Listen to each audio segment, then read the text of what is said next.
बड़ी सी motor boat खास सी तेज रफ्तारी से माकू जजीरे की तरफ बढ़ी चली जा रही थी। मोटर बोट में इमरान और पाकिस्तान सीक्रेट सर्विस के सारे मेंबर्स मौजूद थे। मादाम हाप और एंजला दोनों को उन्होंने जजीरा कवाजा में कुर्सियों पर रस्सियों से बांध दिया था, लेकिन वो बदस्तूर बेहोश थीं, जबकि उनके साथियों को हलाक कर दिया गया था। वहाँ चूँकि बाकायदा एक छोटा सा अस्पताल बना हुआ था ताकि वहाँ मौजूद फौजियों का इलाज किया जा सके, इसलिए उन्हें पेन किलर इंजेक्शन वाफर तादाद में मिल गए थे और इमरान और उसके साथियों ने पेन किलर इंजेक्शन के कई डब्बे मोटर बोट में रख लिए थे। उसके साथ साथ उन्होंने कवाजा जजीरे के असला खाने से मखसूस असला भी साथ ले लिया था और अपने साथ लाई हुई बेहोश कर देने वाली गैस फायर करने वाली गने और उनका मैगजीन तो पहले ही उनके पास मौजूद था। इमरान ने प्लान ये बनाया था कि जजीरा माकू के करीब पहुंचते ही वो मोटर बोट को छोड़ देंगे और पेन किलर इंजेक्शन लगाकर गोताखोरी के अंदाज में आगे बढ़कर जजीरे पर पहुंचेंगे और फिर कवाजा की तरह वहां भी बेहोश कर देने वाली गैस फायर करके वहां अपना मिशन मुकम्मल करेंगे और इसके बाद वहां से हेलीकॉप्टर पर सवार होकर बादचांद पहुंच जाएंगे। सफदर ने मोटर बोट की बजाय जजीरा माकू में दाखिल होने के लिए हेलीकॉप्टर की तजवीज़ पेश की थी,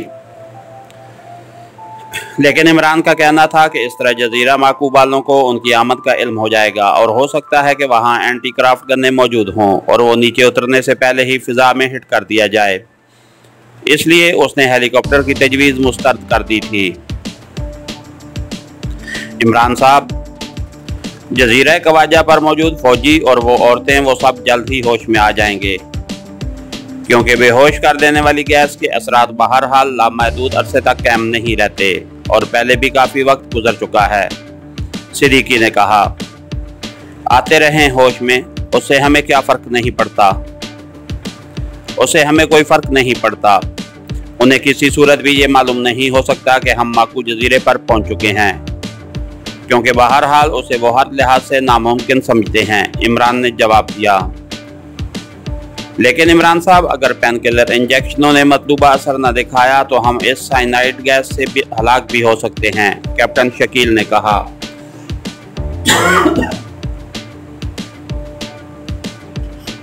इसीलिए तो मैंने मोटर बोट में गैस मास्क और ऑक्सीजन सिलेंडर रखवा लिए हैं, हम दोनों का इस्तेमाल करेंगे, इमरान ने कहा और सब साथियों ने इस बात में सर हिला दिए। और फिर थोड़ी ही देर बाद उन्हें दूर से माकू जजीरा नजर आने लगा। उसके गर्द गुब्बार की सूरत में सफेद रंग की इंतहाई गहरी धुंध छाई हुई थी। बस मोटर बोट रोक दो, अब यहाँ से हमें तीर तैरकर आगे बढ़ना है, इमरान ने कहा। ये दीवार बहरहाल जजीरे से कुछ फासले पर ही होगी, इसलिए क्यों ना हम उसे मोटर बोट समेत क्रॉस करें, इस तरह हम इंतहाई तेज रफ्तारी से उसे क्रॉस कर जाएंगे, तनवीर ने कहा। नहीं, इस तरह उन्हें मोटर बोट की आमद का इल्म हो जाएगा, इमरान ने कहा और सब ने इस बात में सर हिला दिए। फिर मोटर बोट की रफ्तार आहिस्ता कर दी गई और फिर थोड़े फासले के बाद वो समुद्र की सतह पर ही रुक गई और इन सब ने तैयारी शुरू कर दी। इमरान ने पेन किलर इंजेक्शन सब साथियों को इंजेक्ट कर दिया और ख़ुद भी उसने पेन किलर इंजेक्शन लगवाया और उसके बाद ज़रूरी असला लेकर और अपने कंधों पर ऑक्सीजन सिलेंडर फिट करके और चेहरों पर गैस मास्क लगाकर वो एक एक करके समुद्र की तह में उतरते चले गए। इमरान सबसे आगे था, क्योंकि उन्होंने मखसूस हेलमेट की बजाय गैस मास्क लगाए हुए थे, इसलिए वो एक दूसरे से बात न कर सकते थे।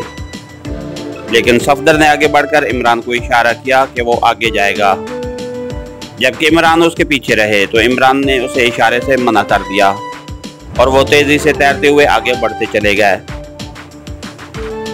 समुद्र की तह तक सफेद धुंध की दीवार नजर आ रही थी। इमरान चौंके आगे था, इसलिए उसने एक लम्हे के लिए मुड़कर अपने साथियों को रुकने का इशारा किया और फिर वो तेजी से आगे बढ़कर उस धुंध में से गुजरता चला गया। उसने सांस भी रोक लिया था और फिर चंद ही लम्हों बाद वो उस धुंध को क्रॉस करके दूसरी तरफ पहुंच गया, तो उसने बेख्तियार सांस लिया और फिर चंद लम्हे वहीं रुककर वो अपना जायजा लेता रहा। लेकिन जब उसने अपने ज़हन पर और जिस्म पर इस धुंध का कोई असर महसूस न किया तो उसकी तसल्ली हो गई। वो वापस पलटा और एक बार फिर उसने धुंध क्रॉस की और साथियों को अपने पीछे आने का इशारा किया और वापस मुड़ गया। थोड़ी देर बाद वो सब धुंध को क्रॉस करके जजीरे की तरफ बढ़े चले जा रहे थे, लेकिन फिर जैसे ही वो जजीरे के करीब पहुंचे, अचानक जैसे समुंदर के पानी में पारा सा दौड़ता हुआ नजर आया। ये सब कुछ सिर्फ एक लम्हे के लिए उन्होंने देखा। दूसरे लम्हे उन्हें यूं महसूस हुआ जैसे उनके ज़हन पर पारे की चमक छा गई हो, और उसके बाद यकलख्त ये तेज रोशनी जैसे बुझ गई और उनके ज़हनों पर अंधेरा फैलता चला गया। फिर जिस तरह गहरे से आप बादलों में बिजली की लहरें सी कूदती हैं, इस तरह इमरान के जहन में भी रोशनी की लकीरें सी फैलती चली गईं और उसकी आंखें यकलख्त खुल गईं। एक लम्हे के लिए तो उसका जहन बावजूद रोशन होने के मायूस रहा, लेकिन फिर जैसे ही उसके जहन में समुंदर के पानी में पारा दौड़ने का मंजर घूमा, उसके शऊर पूरी तरह बेदार हो गया। उसने लाशऊरी तौर पर उठना चाहा, लेकिन दूसरे लम्हे उसे एहसास हुआ कि उसका जिस्म मामूली सी हरकत भी नहीं कर रहा, सिर्फ उसका सर गर्दन तक हरकत कर रहा था। बाकी जिस्म मुकम्मल तौर पर बेहिस हो चुका था। वो एक कुर्सी पर बैठा हुआ था, लेकिन उसके जिस्म को किसी चीज से बांधा ना गया था। अलबत्ता उसके पेट के गिर्द चमड़े की मोटी सी बेल्ट उसके दोनों बाजुओं के दरमियान बंधी हुई थी। इमरान ने गर्दन घुमाई तो उसके सारे साथी उसी हालत में कुर्सियों पर बैठे हुए थे। ये एक खासा बड़ा कमरा था, लेकिन इन कुर्सियों के अलावा वहाँ और कोई चीज मौजूद नहीं थी। कमरे की छत से रोशनी निकल रही थी। इमरान ने देखा कि उसके जिस्म पर गोताखोरी का लिबास मौजूद नहीं था और ना ही वो गैस मास्क और सिलेंडर वगैरह मौजूद थे। वो आम लिबास में था। इसी लम्हे अचानक उसके जहन में एक और धमाका सा हुआ। उसने एक बार फिर गर्दन मोड़ी और फिर उसके मुंह से बेख्तियार एक तवील सांस निकल गया, क्योंकि उसके सारे साथी असल चेहरों में मौजूद थे। पहली बार उसे इसका एहसास हुआ था, और फिर उससे पहले कि इमरान इस माहौल के बारे में मजीद कुछ सोचता, कमरे का दरवाज़ा खुला और एक लंबे कद और भारी जिस्म का उधेड़ उम्र आदमी अंदर दाखिल हुआ। उसके जिस्म पर सूट था, उसके पीछे एक मुसला आदमी था, लेकिन मशीन गन उसके कांटे से लटकी हुई थी और उसने हाथ में एक डब्बा पकड़ा हुआ था। अरे, इसे खुद ब खुद होश आ गया, ये कैसे मुमकिन है? उस उधेड़ उमर ने इमरान को देखकर इंतहाई हैरत भरे लहजे में कहा, मैंने सोचा कि तुम्हारे साथ मुकम्मल तारुफ के लिए हम में से किसी को तो होश में होना ही चाहिए। इमरान ने मुस्कुराते हुए कहा, तुम्हारा नाम अली इमरान है और तुम दुनिया के खतरनाक तरीन सीक्रेट एजेंट हो। उस उधेड़ उमर ने इमरान को गौर से देखते हुए कहा, मेरा नाम वाकई अली इमरान है, लेकिन तुम्हारी दूसरी बात गलत है। मैं अगर खतरनाक तरीन सीक्रेट एजेंट होता तो इस तरह कुर्सी पर बेबस बैठा हुआ होता, लेकिन तुमने अपना तारुफ नहीं कराया। इमरान ने मुस्कुराते हुए कहा, मेरा नाम कर्नल आर्नल्ड है और मैंने तुम्हें अब तक इसलिए जिंदा रखा हुआ है कि मैं तुमसे ये पूछना चाहता था कि तुम इस जहरीली धुंध को पार कर लेने के बावजूद जिंदा कैसे रह गए हो। कर्नल आर्नल्ड ने कहा,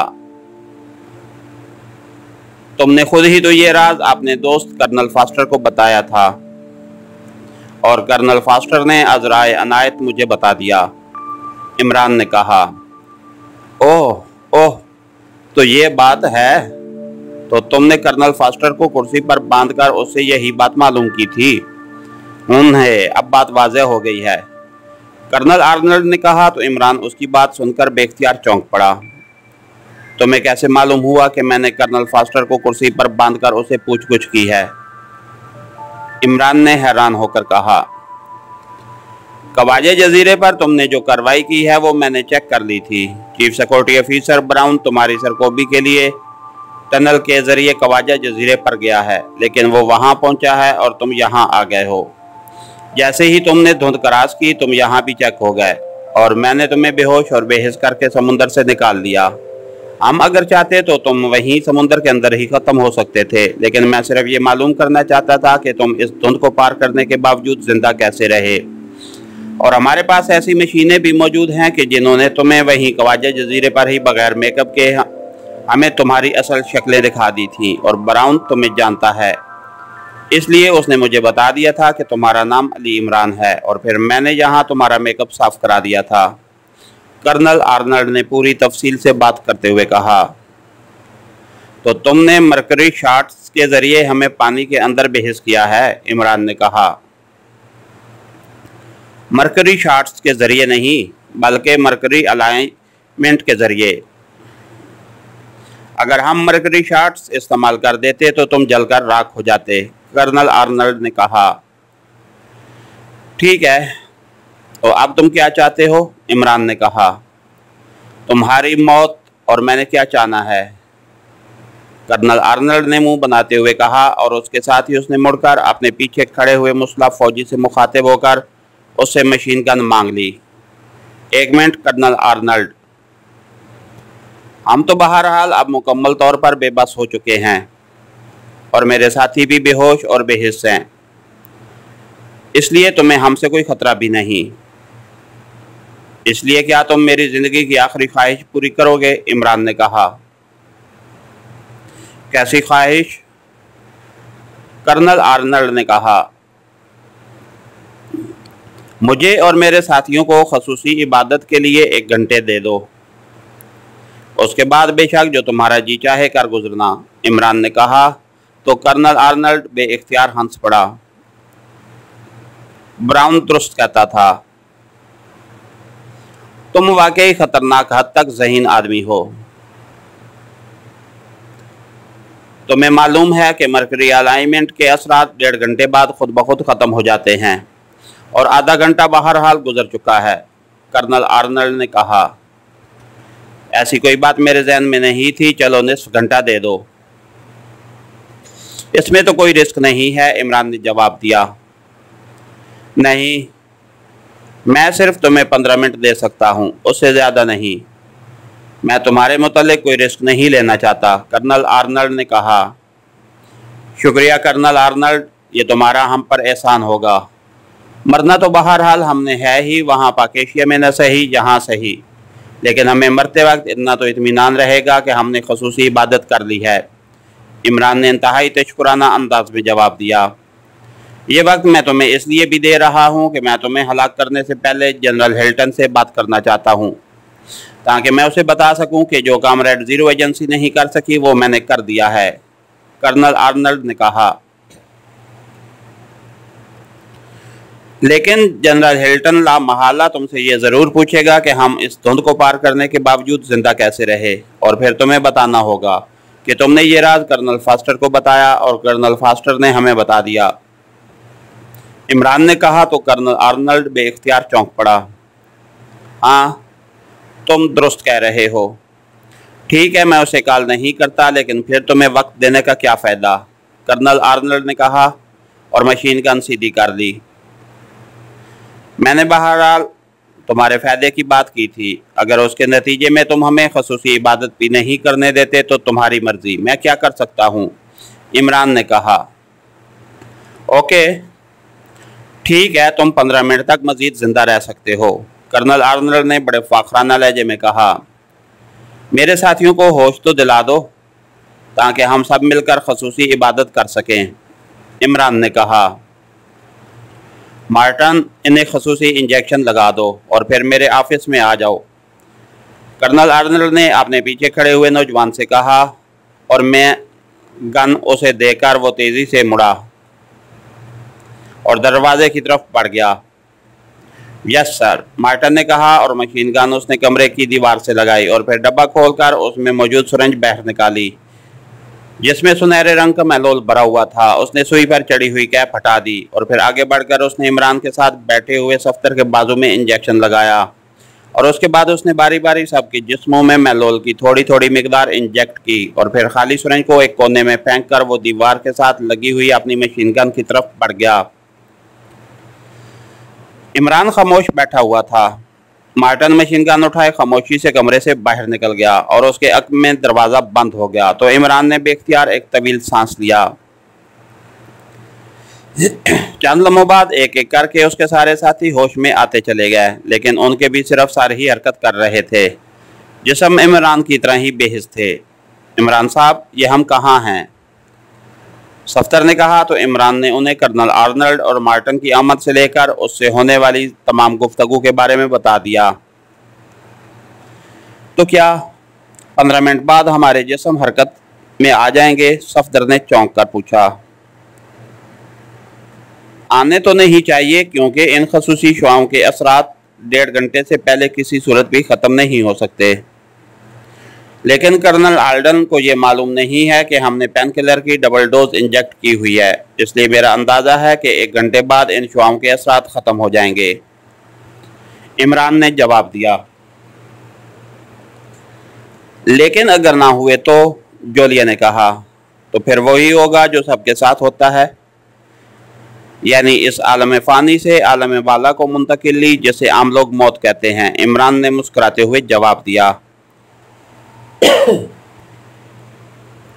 इमरान साहब, क्या इसके अलावा आपके जहन में और कोई तरकीब नहीं है? अगर असरात ख़त्म ना हुए तो बराबर होगा, सॉरी, अगर असरात ख़त्म ना हुए तो बुरा होगा कि पूरी पाक एशिया सीक्रेट सर्विस ही ख़त्म हो जाएगी, सफदर ने कहा। इसीलिए तो मैं आधी टीम साथ ले आता हूँ, ताकि अगर आधी को कुछ हो जाए तो आधी बाकी रह जाए। लेकिन अब हो सकता है कि वहाँ अकेला तुम्हारा चीफ ही रह जाए, इमरान ने मुस्कुराते हुए जवाब दिया। इमरान साहब, मेरा जिस्म हरकत कर रहा है, अचानक साले ने कहा तो इमरान के साथ साथ बाकी साथी बेख्तियार चौंक पड़े। ओह, अगर ऐसा है तो फिर ये बुलेटें बुलेटें खोलकर खड़ी हो जाओ, जल्दी करो, इमरान ने कहा तो चंद लम्हों बाद साले वाकई बेल्ट खोलकर खड़ी हो गई। लेकिन उसका तवाज़ुन दुरुस्त नहीं था, वो लड़खड़ा रही थी। वर्जिश शुरू कर दो, जल्दी करो, इस तरह जो कमी है वो जल्द दूर हो जाएगी, इमरान ने कहा तो साले ने वाकई वर्जिश शुरू कर दी और आहिस्ता आहिस्ता वो पूरी तरह ठीक हो गई। अब तुम दरवाजे के करीब दीवार के साथ लगकर खड़ी हो जाओ। अब कर्नल आर्नल्ड और उसके साथ आने वाले को संभालना तुम्हारा काम होगा, इमरान ने कहा तो साले सर हिलाती हुई तेजी से आगे बढ़ी और दरवाजे के करीब दीवार से लगकर खड़ी हो गई। और फिर थोड़ी देर बाद दरवाजे की दूसरी तरफ कदमों की आवाज़ सुनाई दी तो साले का जिस्म तन सा गया। उसी लम्हे दरवाज़ा खुला और मार्टन हाथ में मशीन गन उठाए तेजी से अंदर दाखिल हुआ। अरे ये क्या? उसने अंदर दाखिल होते ही उस कुर्सी की तरफ देखते हुए कहा जिस पर साले मौजूद थी, लेकिन जाहिर है अब वो खाली थी। उसी लम्हे साले ने बिजली की सी तेजी से न सिर्फ उसके हाथ से मशीन गन झपट ली, बल्कि साथ ही उसका दूसरा हाथ घूमा और मार्टन चीखता हुआ उछलकर नीचे गिरा ही था कि साले ने मशीन गन की नाल उसके सीने पर रखकर उसे दबा दिया। खबरदार, अगर हरकत की तो, साले ने गुर्राते हुए कहा तो मार्टन का जिस्म यकलख्त साकित हो गया। उसके चेहरे पर अब हैरत के साथ साथ खौफ के तसरात थे। शायद वो साले के साथ इस तरह ठीक होने पर खौफजदा हो गया था। इस कमरे से बाहर क्या पोजीशन है, जल्दी बताओ, वरना, साले ने उसी तरह सख्त लहजे में कहा। बब बाहर जजीरा है, मार्टन ने बौखलाए हुए लहजे में कहा तो इमरान मार्टन के जवाब पर बेख्तियार हंस पड़ा। मार्टन, ये बताओ कि तुम क्यों आए थे और कर्नल आर्नल्ड कहाँ है? इस बार साले के बोलने से पहले इमरान ने सवाल कर दिया। मैं तुम्हें हलाक करने आया था, कर्नल आर्नल्ड अपने दफ्तर में है। तुम्हारी हलाकत के बाद जनरल हिल्टन को तुम्हारी मौत की रिपोर्ट देना चाहता है, मार्टन ने जवाब दिया। हमें ठीक होने में अभी कितनी देर बाकी है? इमरान ने पूछा। अभी 1 घंटा और लगेगा। लेकिन ये लड़की न जाने कैसे ठीक हो गई है, मेरे तो तसव्वुर में भी नहीं था कि ऐसा भी हो सकता है। यकीनन इसने खून चूसा होगा, मार्टन ने हैरत भरे लहजे में कहा तो इमरान बेख्तियार चौंक पड़ा। इसे ऑफ कर दो, लेकिन फायरिंग न करना, इमरान ने कहा तो साले ने बिजली की सी तेजी से मशीन गन को उछालकर उसकी नाल से पकड़ा और दूसरे लम्हे उठने की कोशिश करते हुए मार्टन के सर पर मशीन गन का भारी दस्ता पूरी कुव्वत से पड़ा और वो चीखकर नीचे गिरा तो साले ने दूसरा वार कर दिया और मार्टन के सर से तेजी से खून बहने लगा। मार्टन के हल्क से एक जोरदार चीख निकली और उसके साथ ही उसका तड़पता हुआ जिस्म एक झटका खाकर साकित हो गया। जल्दी करो, अपनी कलाई पर जख्म लगाकर अपना खून सब साथियों के मुंह में डालो, जल्दी करो, इमरान ने तेज लहजे में कहा तो साले ने बिजली की सी तेजी से अपनी कलाई को खुद ही दांतों से काट दिया और फिर जैसे ही उसके जख्म से खून बहने लगा वो सबसे पहले इमरान की तरफ बढ़ी। उसने जख्मी कलाई इमरान के मुंह से लगा दी और इमरान ने चंद लम्हों बाद मुंह हटा लिया तो साले तेजी से आगे बढ़ गई चंद लम्हों बाद इमरान के बेहिस्सो हरकत जिस्म हरकत के तसरात नमूदार होने लगे और इमरान ने बेल्ट खोली और उठकर खड़ा हो गया, लेकिन उसका जिस्म लड़खड़ा रहा था। लेकिन इमरान ने तेजी से अपने जिस्म को हरकत देनी शुरू कर दी और चंद ही लम्हों बाद उसके जिस्म की हरकत मामूल पर आ गई। उसी लम्हे दरवाजे की दूसरी तरफ से कदमों की आवाज़ उभरी तो इमरान बिजली की सी तेजी से दरवाजे की तरफ पलटा। दरवाज़ा मार्टन के अंदर आने के बाद खुद ब खुद बंद हो गया था। आने वाले कदमों की आवाज़ से ही इमरान को अंदाज़ा हो गया था कि आने वाला एक ही है। दूसरे लम्हे दरवाज़ा खुला और कर्नल आर्नल्ड अंदर दाखिल हुआ ही था कि इमरान जो दीवार के साथ लगा खड़ा था भूखे उकाब की तरह उस पर टूट पड़ा। दूसरे लम्हे कर्नल आर्नल्ड हवा में किसी गेंद की तरह उछला, उसके हल्क से चीख सी निकली और दूसरे लम्हे वो धमाके से नीचे गिरा और उसका जिस्म एक लम्हे के लिए तड़पने के बाद साकित हो गया था। उसका चेहरा तेजी से मस्क होता जा रहा था। इमरान ने उसे उठाकर नीचे फेंकते हुए उनकी गर्दन में मखसूस अंदाज में बल दे दिया था, जिसकी वजह से वो न सिर्फ बेहोश हो गया था बल्कि उसका सांस भी रुक गया था। इसलिए उसका चेहरा इंतहाई तेज रफ्तारी से मस्क होता जा रहा था। इमरान तेजी से आगे बढ़कर उस पर झुका। उसने एक हाथ उसके सर पर और दूसरा उसके कंधे पर रखकर उसके सर को मखसूस अंदाज में झटका दिया। झटका देने के बाद पीछे हट गया। उसके साथ ही कर्नल आर्नल्ड का मस्क होता हुआ चेहरा तेजी से नॉर्मल होने लग गया, क्योंकि उसका रुका हुआ सांस इमरान के इस इक़दाम के बाद बहाल हो गया था। लेकिन कर्नल आर्नल्ड होश में न आया था। इमरान के साथी अब एक एक करके उठ रहे थे और वो सब अपने आप को मामूल पर लाने के लिए वर्जिश करने में मसरूफ थे। अब इस खून को कैसे रोकूं, ये तो मुसलसल बह रहा है, साले ने सबके मुंह में अपना खून डालने के बाद परेशान से लहजे में इमरान से कहा। जोलिया, तुम साले का जख्म चूस लो, लेकिन पहले ये सोच लेना कि कहीं तुम्हारे मुंह के अंदर तो जख्म नहीं है। इमरान ने झुककर बेहोश कर्नल आर्नल्ड को उठाकर एक कुर्सी पर बिठाते हुए कहा। क्या मतलब? मैं तुम्हारा मतलब नहीं समझी, जोलिया ने हैरान होकर कहा।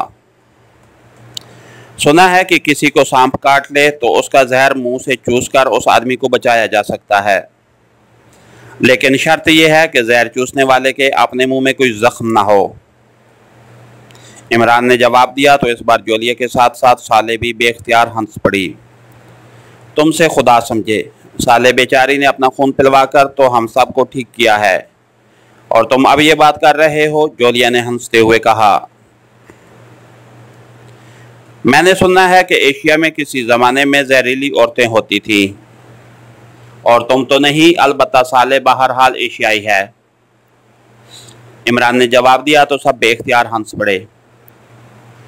आप फिक्र ना करें इमरान साहब, मैं कम अज़ कम जहरीली औरत नहीं हूँ, साले ने हंसते हुए कहा। अभी सफ्तर को ज़ेरे निगरानी रखा जा रहा है, जब नतीजा निकलेगा फिर देखेंगे, इमरान ने कहा। ये मुझे ही क्यों ज़ेरे निगरानी रखा जा रहा है इमरान साहब, सफ्तर ने चौंक कर कहा। वो अभी तक वर्जिश करके अपने आप को ठीक करने में मसरूफ था। सुना है जहर को जहर मारता है, इमरान ने कर्नल आर्नल्ड के जिस्म के सामने बेल्ट लगाते हुए जवाब दिया और सब बेख्तियार हंस पड़े, क्योंकि वो साले और सफदर के हवाले से इमरान की बात समझ गए थे। लेकिन इससे पहले कि मजीद कोई बात होती, अचानक कुर्सी पर बेहोशी के आलम में बंदे बैठे कर्नल आर्नल्ड की जेब से सीटी की आवाज़ सुनाई दी तो इमरान ने चौंक कर उसकी जेब में हाथ डाला। चंद लम्हों बाद उसका हाथ बाहर आया तो उसके हाथ में एक छोटा सा लेकिन जदीद साख्त का ट्रांसमीटर मौजूद था। सीटी की आवाज़ उसी में से निकल रही थी। इमरान ने ट्रांसमीटर का बटन ऑन कर दिया। Hello hello, Brown calling over, एक आवाज़ सुनाई दी। Yes colonel Arnold attending you over, Imran ने कर्नल आर्नल्ड की आवाज़ और लहजे में जवाब देते हुए कहा। कर्नल आर्नल्ड, इमरान और उसके साथियों का कहीं पता नहीं चल रहा। रेड ज़ीरो एजेंसी की मादाम हाफ और मादाम अंजला का ख्याल है कि वो सब कहीं माकू में ना पहुंच गए हों, क्योंकि हमें एक मोटर बोट भी माकू जजीरे के करीब तैरती हुई खाली मिली है, ओवर, ब्राउन ने कहा। यहाँ वो कैसे पहुंच सकते हैं, ओवर, इमरान ने मुख्तसर सा जवाब देते हुए कहा। मैंने खुद यही बात की है, लेकिन उनका ख्याल यही है, इसलिए मुझे मजबूरन आपको कॉल करनी पड़ी। आप मादाम हाफ से खुद बात कर लें, ओवर, ब्राउन ने कहा। ठीक है, कराओ बात, ओवर, इमरान ने कहा। हेलो मैं रेड ज़ीरो एजेंसी की मादाम हाप बोल रही हूँ। इमरान और उसके साथियों को हमने हेलीकॉप्टर पर दूर दूर तक तलाश किया है, लेकिन उनका कहीं पता नहीं चल सका, जबकि ख्वाजा जजीरे पर मौजूद हेलीकॉप्टर वैसे ही मौजूद हैं। अलबत्ता एक मोटर बोट गायब थी, जो हमें माकू जजीरे के करीब खाली तैरती हुई मिली है। इससे तो यही नतीजा निकलता है कि वो माकू जजीरे में दाखिल हो चुके हैं, लेकिन आपके चीफ सिक्योरिटी ऑफिसर ब्राउन ये बात नहीं मान रहे। लेकिन फिर वो कहाँ चले गए? ओवर, मादाम हाप ने कहा। मादाम हाप, ब्राउन को माकू जजीरे के बैरूनी और अंदरूनी हिफाजती निज़ाम का बखूबी इल्म है, इसलिए अगर वो आपको बता रहा है कि ऐसा मुमकिन ही नहीं है, तो फिर आपको मज़ीद इस बात पर इसरार नहीं करना चाहिए। वो लोग किसी भी सूरत में माकू पर नहीं पहुंच सकते। ओवर, इमरान ने जवाब दिया। क्योंकि मादाम हाप ने खुद ही ब्राउन का तारुफ करा दिया था, इसलिए इमरान को ये बात करने का मौका मिल गया था कि ब्राउन को माकू जजीरे के अंदरूनी और बैरूनी हिफाजती इंतजामात का इल्म है।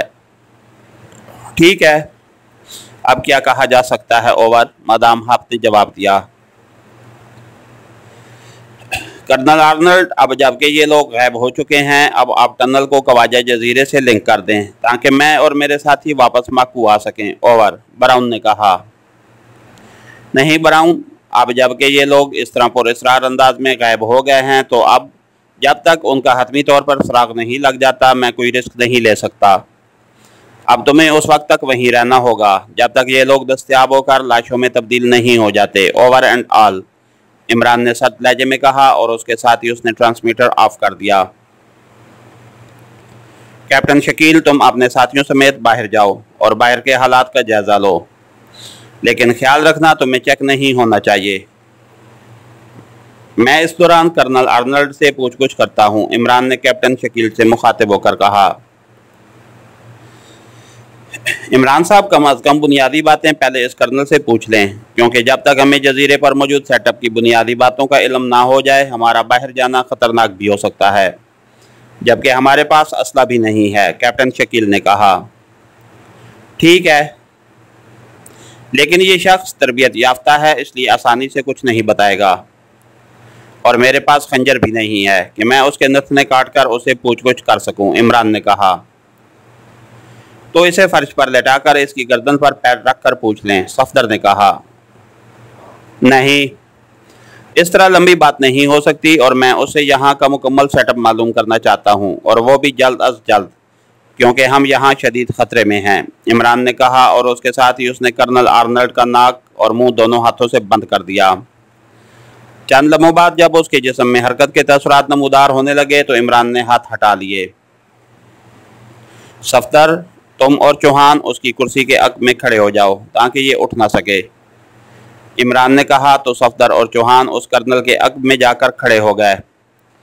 चंद लम्हों बाद कर्नल आर्नल्ड के कराते हुए आंखें खोल दी और फिर उसने लाशऊरी तौर पर उठने की कोशिश की, लेकिन उसके अक में मौजूद सफदर और चौहान दोनों ने उसके कांधों पर हाथ रखकर उसे उठने न दिया। तुम लोग कैसे ठीक हो गए? ये कैसे मुमकिन है? कर्नल आर्नल्ड ने इंतहाई हैरत भरे लहजे में कहा। उसकी नज़रें एक तरफ फर्श पर पड़ी हुई मार्टन की लाश पर जमी हुई थी। कर्नल आर्नल्ड, मेरी बात गौर से सुनो। तुम समझदार और अक्लमंद आदमी दिखाई दे रहे हो। अब तुम्हें यह तो मालूम हो चुका है कि हम तुम्हारे या तुम्हारे आदमियों के बस का रोग नहीं हैं, और हम चाहें तो इस पूरे जजीरे को भी समुंदर में दफन कर सकते हैं। इस सूरत में तुम और तुम्हारे साथी हलाक हो जाएंगे, जबकि हमारा यहाँ मिशन सिर्फ पाकेशिया के लिए एक पुर्जा हासिल करना है, जिसकी लेबॉर्ट्री यहाँ मौजूद है, जिसे ऑटोग्राफ मीटर कहते हैं, और अगर हम वो पुर्जा हासिल करेंगे तो लामहाला हमें यहाँ बेपनाह कत्लो गारत करनी पड़ेगी। इस सूरत में भी तुम्हें और तुम्हारे साथियों को अगर हम मौत के घाट ना उतारें तो हुकूमत क्रीमिया तुम्हारा कोर्ट मार्शल करके तुम्हें और तुम्हारे साथियों को मौत की सजा दे देगी, जबकि हमारी यहाँ मौजूदगी का इल्म तुम्हारे अलावा मार्टन को था, और मार्टन हलाक हो चुका है, इसलिए वो किसी को कुछ नहीं बता सकता। तुम्हारे चीफ सिक्योरिटी ऑफिसर ब्राउन की कॉल आई थी, वो जजीरा ख्वाजा से बोल रहा था। वहाँ रेड ज़ीरो एजेंसी की मादाम हाप और मादाम अंजला का ख्याल है कि हम यहाँ दाखिल हो चुके हैं, लेकिन मैंने तुम्हारी आवाज़ और लहजे की नकल करते हुए ब्राउन को भी और मादाम हाप और मादाम अंजला को भी यकीन दिला दिया है कि हम यहाँ दाखिल नहीं हुए, और इस कमरे से बाहर किसी को मालूम नहीं है कि हम यहाँ मौजूद हैं, इसलिए अब तुम्हारे सामने दो सूरतें रखता हूँ। तुम उनमें से जो चाहो कबूल कर लो। एक तो ये कि तुम हमें ऑटोग्राफ मीटर दे दो और हम खामोशी से वापस चले जाएं। इस तरह किसी को भी मालूम ना हो सकेगा कि हम यहाँ दाखिल भी हुए थे। हम खामोशी से बाचान चले जाएंगे और पाकिस्तान जाकर ये ऐलान कर देंगे कि माकू जजीरा नाकाबिल तस्खीर है, इसलिए हमारा मिशन नाकाम हो गया है। दूसरी सूरत यह है कि हम तुम्हें हलाक कर दें और उसके बाद इस पूरे जजीरे पर मौजूद तमाम अफराद को मौत के घाट उतार कर यहाँ से पुर्जा भी हासिल कर दें और उसके बाद इस जजीरे को मुकम्मल तौर पर तबाह करके यहाँ से निकल जाएं। तुम दो टोक अंदाज में बताओ कि तुम्हें कौन सी सूरत कबूल है। इमरान ने पूरी तफसील से बात करते हुए कहा। लेकिन तुम्हारे यहाँ आने का इल्म तो ऑपरेशन रूम के हैरी के साथ साथ एक्शन ग्रुप के 15 आदमियों को भी है। वही तो तुम्हें समुंदर से निकाल कर यहाँ लाए थे, कर्नल आर्नल्ड ने जवाब दिया। तुमने जनरल हिल्टन को तो नहीं बताया कि हम यहाँ मौजूद हैं? इमरान ने कहा। नहीं, मैंने सोचा कि तुम्हें हलाक करके उसे कॉल करूं, इसलिए तो मैंने मार्टन को भेजा था, कर्नल आर्नल्ड ने कहा। तो तुम इस हैरी और इन 15 अफराद को किसी एक जगह इकट्ठा कर लो, हम उनका भी खात्मा कर देंगे। उसके बाद तुम उनकी लाशें समुद्र में फेंकवा देना और तुम कह सकते हो कि ये लोग ब्राउन के साथ कवाजा जजीरे पर गए थे, इमरान ने कहा। लेकिन ब्राउन के साथ तो 4 अफराद थे, ब्राउन कैसे इस बात को तस्लीम करेगा? कर्नल आर्नल्ड ने कहा। ओके, इसका मतलब है कि तुम कुछ नहीं कर सकते और हमें अब इस जजीरे पर मौजूद हर जीरू का खात्मा करना होगा। ठीक है, हम कर लेंगे, इमरान ने सख्त लहजे में कहा और मशीन गन साथ खड़े चौहान के हाथ से लेकर उसने उसकी नाल कर्नल आर्नल्ड के सीने पर रख दी। उसके चेहरे पर यकलख्त इंतहाई सफाकी के तसरात उभर आए थे। रुक जाओ, मुझे मत मारो, रुक जाओ। अगर तुम्हारा मकसद सिर्फ वो पर्दा ले जाना है तो मैं तुम्हारे साथ तामुन करने के लिए तैयार हूँ। मैं यहाँ का इंतज़ामी इंचार्ज हूँ। मैं किसी भी बहाने एक्शन ग्रुप के इन 15 अफराद और इस हैरी को मौत की सज़ा दे सकता हूँ। मुझसे कोई नहीं पूछ सकता, कर्नल आर्नल्ड ने जल्दी से कहा। किस तरह यह सब कुछ करोगे, बोलो, इमरान ने कहा। तुम मुझे छोड़ दो, मैं जाकर पुर्जा स्टोर से ले आता हूँ और तुम्हें दे देता हूँ। उसके बाद मैं हैरी को इंतजामात ऑफ करने का कह दूंगा और तुम यहाँ से खामोशी से निकल जाना। उसके बाद मैं जानूँ और मेरा काम, कर्नल आर्नल्ड ने कहा। नहीं, इस तरह नहीं, तुम हमें बताओ कि इस कमरे से बाहर जजीरे की क्या पोजीशन है, हैरी कहाँ मौजूद है और वो एक्शन ग्रुप कहाँ है और स्टोर कहाँ है, ताकि हम खुद कोई काबिल अमल तरीका तलाश कर सकें, इमरान ने कहा। तुम वहाँ तक ना पहुँच सकोगे। इस स्टोर के गिर्द भी इंतहाई सख्त हिफाजती इंतजामात हैं और एक्शन ग्रुप के लोग यहाँ हर जगह मौजूद होते हैं और उन्हें यहाँ तुम्हारी आमद का इल्म है। वो सिर्फ मेरी वजह से खामोश हैं, वरना तुम अब तक 10 बार हलाक हो चुके होते, कर्नल आर्नल्ड ने कहा। हमारा सामान कहाँ है, इमरान ने पूछा। वो मेरे ऑफिस में है। क्यों, कर्नल आर्नल्ड ने चौंक कर पूछा। तुम अपने ऑफिस के किसी आदमी को ट्रांसमीटर पर कॉल करके हमारा सामान यहाँ पहुँचाने का हुक्म दो, इमरान ने कहा। तुम उस सामान से क्या करोगे? मैंने तो अभी तुम्हारा सामान देखा तक नहीं, कर्नल आर्नल्ड ने कहा।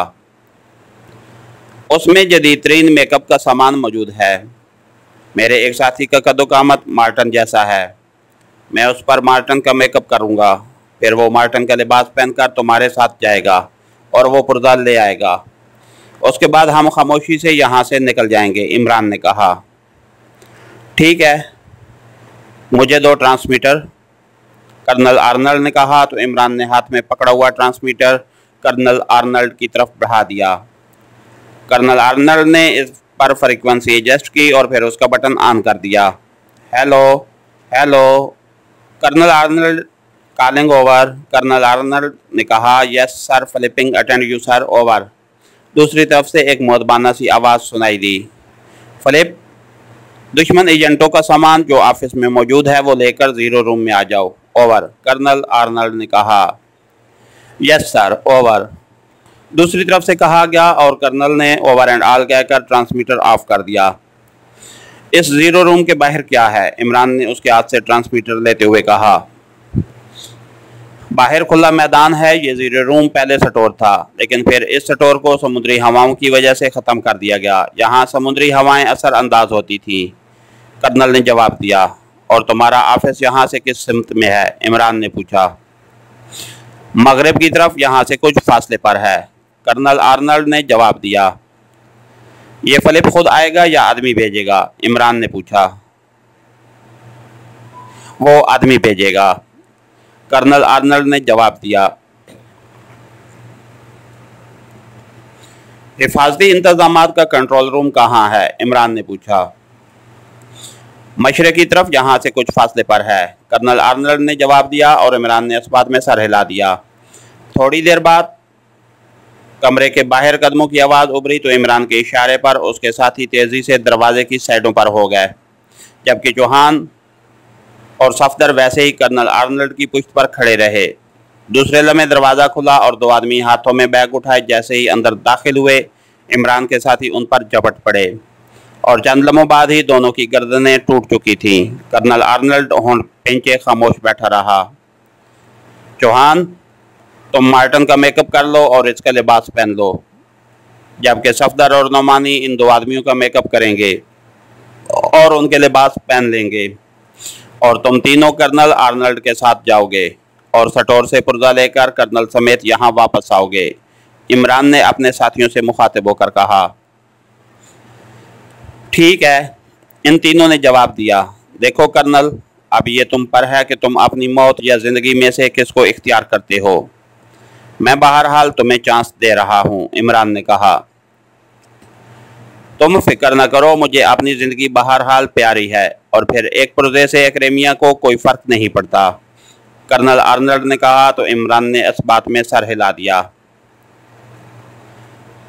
तुमने पुर्जा लेने के बाद कर्नल के साथ कंट्रोल रूम में जाकर कब्जा करना है, और तुम में से एक वहाँ रुक जाएगा जब तक बाकी कर्नल के साथ वापस आएंगे, इमरान ने मजीद हदायत देते हुए कहा।